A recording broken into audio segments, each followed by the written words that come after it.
জি জি মাননীয় স্বরাষ্ট্রমন্ত্রী, আপনি আপনার কথা 2 মিনিটের মধ্যে শেষ করবেন দয়া করে। তার চাইতেও কম লাগবে মানে স্পিকার।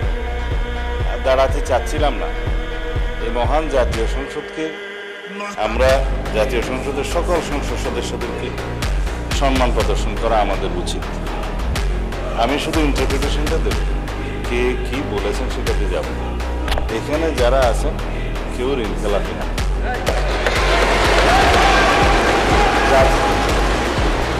নির্বাচনী আইন, রিপ্রেজেন্টেশন অফ পিপুলস অর্ডার এবং অন্যান্য বিধিমালায় অনুসারে যারা ইনকেলাফি আদালত কর্তৃক সাব্যস্ত হবে, ঘোষিত হবে, তারা দেয়া ডিসকোয়ালিফাইড, তারা এমপি হিসেবে নমিনেশন দিতে পারবে না, অবৈধ।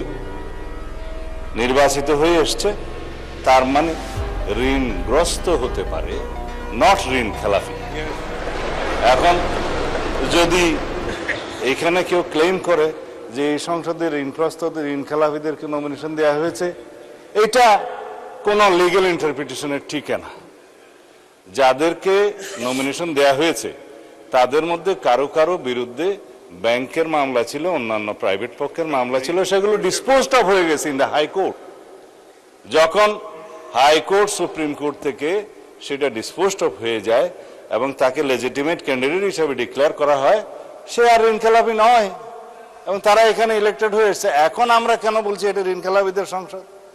কেউ কেউ ঋণগ্রস্ত হতে পারে ব্যবসা বাণিজ্য করতে যেয়ে, কিন্তু ঋণখেলাপি হিসাবে যে এখানে ডিফেম করা হচ্ছে, it's a defamatory statement, it should be, I think, expunged. Thank you, মাননীয় স্পিকার।